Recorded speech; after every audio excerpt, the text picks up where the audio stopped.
Today we're taking a look at high quality Dead Space remake gameplay. Recently I was invited to see a presentation with the developers and some gameplay behind the scenes, and we're going to be taking a look at that now and talking about what's new with the game and what to expect to someone who might be interested in picking this up. So back in 2008 Dead Space launched, and this was a brand new take on survival horror games developed by Visceral Games, and it was really something special at the time. And since that point we've seen plenty of other games, we've seen animated movies, comics, novels, merchandise. The franchise has a big cult following. Skip to the present, we've got a From the Ground remake on the cards, and this is releasing January 27th of next year. And the developers really went into why they built this and everything that's new and exciting about it.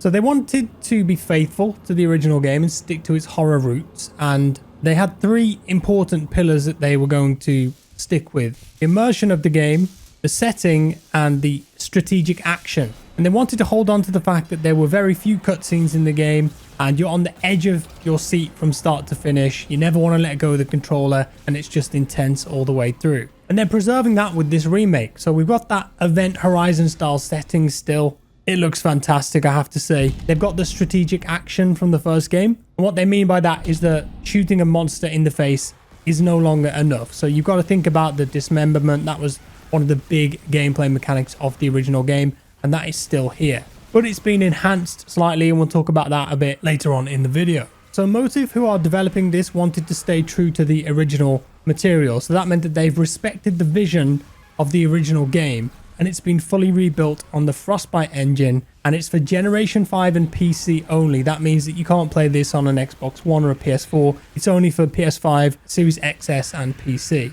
And there's a ton of new assets here: sounds, narrative enrichments, again we'll go into that soon, and new activities where you'll learn more about the other characters in the game and the journeys that they take and how they got there. So in terms of how they've brought the horror back into this, they built a new system called the Alive system.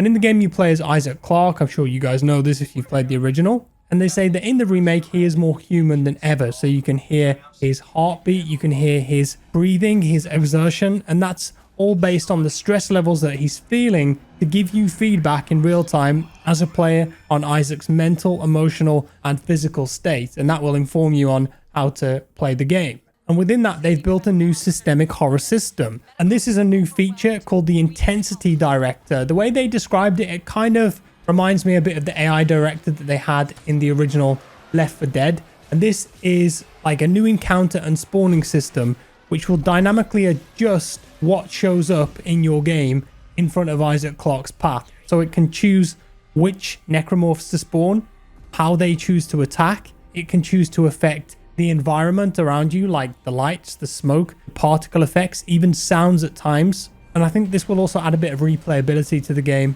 And the system is mainly used for when you're revisiting areas, for any side content, or any time that you as a player are just exploring the vast corridors of the Ishimura. And that gets me on to the next thing that they talked about: unbroken immersion. So the Ishimura, where you spend, I think it's the entire game, that massive ship is walkable. You can do the whole thing. It's fully explorable from end to end with no loading, no interruptions, and the whole game is played in one sequence shot. So if you think about how God of War was, where there's a camera following you as you play the game, that moves around based on what you do with the analog stick or with the mouse.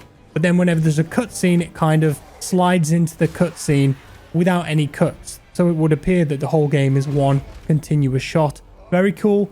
Must have been a pain in the ass to make that, but according to them, they've pulled it off. They've also added another pillar, they said, to the game, and that's injecting creativity into the gameplay. And that will enable the player to generate some unique, gruesome game stories, reinforcing the ability to control the environmental systems of the Ishimura. So you've got some control of the ship, and that's stuff like the lighting, the vacuums, the gravity.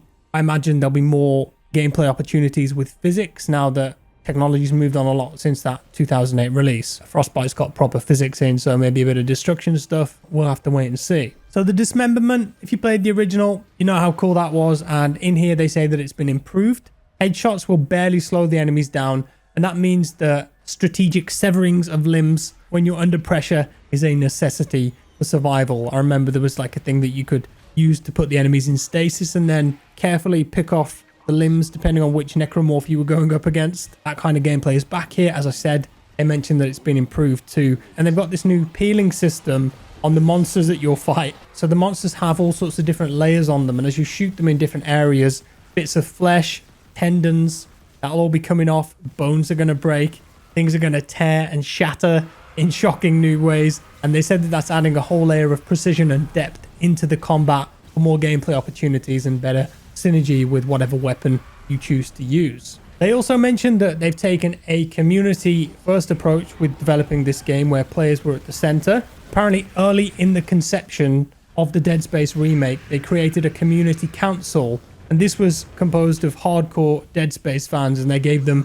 full transparency, showing them ideas and announcements that they were proposing, gameplay mechanics, and they had ongoing feedback from that group, giving them access to the game from the get-go. And it's quite interesting to me hearing that, because I've been involved in a few similar things for other games, a bit of Battlefield, a bit of Call of Duty, other things that I can't really talk about. And usually they don't begin those things in the concept stage. So even though you might give them feedback and the developers decide, oh, that's bad feedback, let's ignore it, or that's good feedback, we should act on it, typically it's too late in the process to make any significant changes. So it seems like that they got this council on board, hardcore fans, right from the start, which is cool. And of course, they've also been quite transparent in a public sense with the gaming community as a whole, because if you remember, after they announced this, they started doing work in progress streams where they would show footage of the game. There was a load of grayed out levels, unfinished animations, models, but they were always transparent, saying, hey, this is work in progress, this is what we're building, sharing that content. And they also received a ton of feedback from fans and gamers publicly based on the stuff that they just put out there for everyone to see. It's a different style of developing the game, and pretty cool to see that from a AAA studio. You don't really get that level of optics on work in progress titles, but they did it here. And because of how early they showed it, they acted on it, and they changed things for the better, they said. Wrapping things up, they mentioned that side quests are a new thing they've added. They're a big deal in the game. There's new puzzles, there's new voice acting, gameplay mechanics, and also new weapon alt fires. But they didn't go into too much detail about what all of those were. I'm sure they want to keep some stuff secret for the game when it releases. And also the remake is aimed at returning players, so if they played the original game and they're familiar with it, they'll have a good time here, enjoy those new systems and graphics, environments. But also for people who haven't ever played a Dead Space game, they want it to feel like a new AAA polished title. All in all, looking pretty good so far. I'm excited for this. Do let me know your thoughts down in the comments below. Thank you for watching, guys. Hope you enjoyed it. If you did, leave a like. If you didn't, a dislike. Subscribe if you're new, and I'll see you next time. Bye-bye.